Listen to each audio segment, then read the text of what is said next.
لیکن اس پیکج سے فائدہ اٹھانے کا اللہ ان کو موقع دیتا ہے. پورے سال کچھ نہیں کیا تو اب آؤ، میری طرف سے سیل لگی ہوئی ہے، میری طرف سے ایک ایک نیکی پہ لاکھوں نیکیاں دی جا رہی ہیں، آؤ میری طرف اور اس بہانے کچھ عبادت کر لو. تو عقل مند لوگ اللہ کی اس آفر سے فائدہ اٹھاتے ہیں، اللہ کی طرف سے پیش کردہ اس آفر سے اور اللہ کی اس رحمت سے فائدہ اٹھاتے ہیں. تو وہ رحمت کیا ہے؟ قرآن نے اس رحمت کو بیان کیا کہ یہ جو لیلۃ القدر کی رات ہے یہ اللہ کی طرف سے اتنا بہترین پیکج ہے کہ قرآن خود اس کا تذکرہ کرتا ہے، لیلۃ القدر خیر من الف شہر. فرمایا کہ اللہ کہہ رہا ہے کہ کسی نے 1000 مہینے عبادت کی، جو تقریباً 83 سال بنتے ہیں، تو 83 سال کی عبادت کا اجر ایک طرف اور اس ایک رات کی عبادت کا اجر ایک طرف. آپ بتائیے کتنا بہترین اللہ کی طرف سے یہ اللہ کی رحمت کا معاملہ ہے اور اللہ کی طرف سے یہ کتنا بہترین پیکج ہے.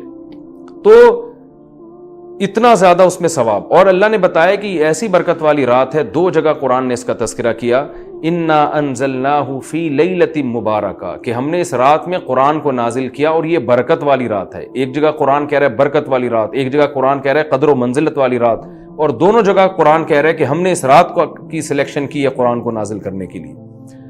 تو ایک فضیلت تو اس رات کی یہ ہے کہ اس میں عبادت کا اجر ہزاروں گنا بڑھ جاتا ہے. آپ 83 سال مسلسل عبادت کرتے رہیں اور اس ایک رات میں آپ عبادت کریں تو اللہ کی رحمت ہے کہ اس ایک رات کی عبادت کا ثواب 83 سال کی عبادت کے برابر ہو جائے گا. تو بہت ہی محرومی کی بات ہے کہ کوئی شخص اس رات کو سوتے میں گزار دے. اور علماء نے یہ بیان کیا ہے کہ جو بھی فضیلت والے دن یا فضیلت والی راتیں ہوتی ہیں ان میں جیسے عبادت کا ثواب بڑھ جاتا ہے، گناہ کا عذاب بھی اسی حساب سے کئی گنا بڑھ جاتا ہے. جیسے مسجد حرام کے بارے میں حدیث میں آتا ہے کہ ایک نماز 1,00,000 کے برابر، لیکن قرآن کیا کہتا ہے؟ وَمَن يُرِدْ فِيهِ بِإِلْحَادٍ بِظُلْمٍ نُذِقْهُ مِنْ عَذَابِ السَّعِيرِ. مسجد حرام میں ظلم اور گناہ کا کوئی بھی معصیت جو ہے، گناہ ہے، اس کا عذاب بھی کئی گنا بڑھ جاتا ہے. اس لیے علماء کہتے ہیں کہ مسجد حرام میں ایک جرم وہ 1,00,000 جرموں کے برابر ہے. مسجد حرام میں ایک چوری 1,00,000 چوریوں کے برابر ہے. مسجد حرام میں ایک جھوٹ 1,00,000 دفعہ جھوٹ بولنے کے برابر ہے. تو صرف نیکی کا ثواب نہیں بڑھتا، گناہ کا عذاب بھی بڑھ جاتا ہے. اسی طرح علماء کہتے ہیں کہ رمضان میں جیسے نیکی کا ثواب کئی گنا بڑھتا ہے، گناہ کا عذاب بھی کئی گنا بڑھتا ہے.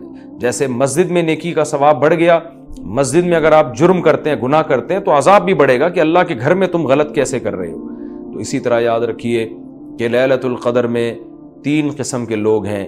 ایک تو وہ لوگ جو عبادت کر کے اس رات کو قیمتی بناتے ہیں اور 83 سال کی عبادت اپنے کھاتے میں، اپنے اعمال نامے میں ڈال لیتے ہیں. ایک وہ لوگ ہیں جو محروم ہوتے ہیں، پوری رات سوتے رہتے ہیں، لیکن وہ بھی خوش قسمت ہیں کہ چلو عشاء کی نماز جماعت سے پڑھی، فجر کی جماعت سے پڑھی، کسی درجے میں ان کو بھی ثواب مل گیا. تراویح کی کچھ رکعتیں پڑھ لیں جتنی اللہ نے توفیق دی. یہ وہ لوگ ہیں جنہوں نے اس رات کو بہت حد تک ضائع کر دیا، لیکن خسارے والا کام انہوں نے نہیں کیا.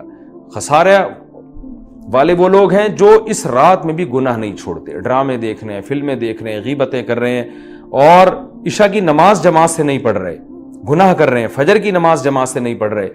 تو یہ بدبخت لوگ ہیں. تو خوب یاد رکھیے کہ لیلۃ القدر میں جیسے عبادت کا ثواب بڑھتا ہے ایسے ہی گناہ کا عذاب بھی کئی گنا زیادہ بڑھ جاتا ہے. اور یہی حکمت ہے، علماء بیان کرتے ہیں کہ رسول اللہ صلی اللہ علیہ وسلم نے ہمیں یقینی طور پر لیلۃ القدر کی رات متعین کر کے نہیں بتائی. آپ نے یہ فرمایا کہ طاق راتوں میں تلاش کرو، آخری عشرے میں تلاش کرو. وہ رات اسپیسیفک متعین نہیں کی. اس میں یہی حکمت علماء بیان کرتے ہیں کہ اگر وہ رات متعین کر دی جاتی اور پھر اس رات میں کوئی پوری رات سو کے ضائع کرتا تو اللہ کی اس پر حجت تام ہو جاتی. اللہ کہتے تجھے تو پتا تھا کہ آج لیلۃ القدر کی رات ہے، تو نے آج گناہ کیسے کیا، تو نے اس رات کو ضائع کیسے کیا، تو اور زیادہ عذاب آ سکتا تھا.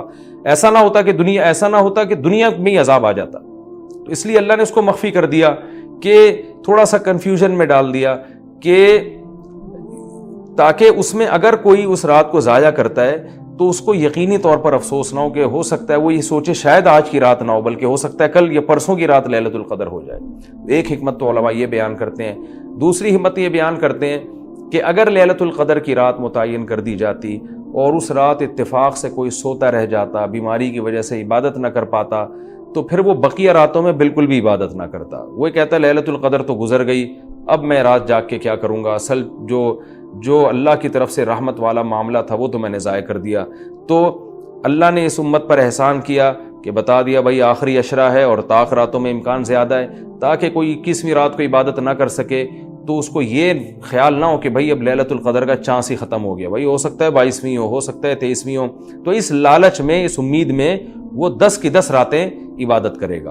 اور تیسری حکمت علماء نے یہ بیان کی ہے کہ لیلۃ القدر کی رات کو 100% متعین کر کے نہیں بتایا گیا تاکہ لوگ اس بہانے زیادہ عبادت کریں اور جو طلبگار ہیں انہی کو ملے.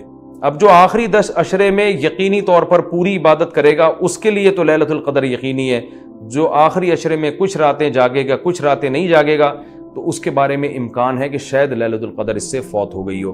ہاں طاق راتوں میں جو عبادت کرے گا، تمام طاق راتوں میں 21ویں میں 23 میں 25 میں 26ویں 27ویں رات 29ویں رات، تو اس کے بارے میں بھی امکان ہے کہ وہ لیلۃ القدر کو پا لے گا. تو اللہ تعالیٰ یہ چاہتے ہیں کہ جو پورے آخری عشرے میں تمام طاق راتوں میں خاص طور پر عبادت کریں ان کو لیلۃ القدر ملے.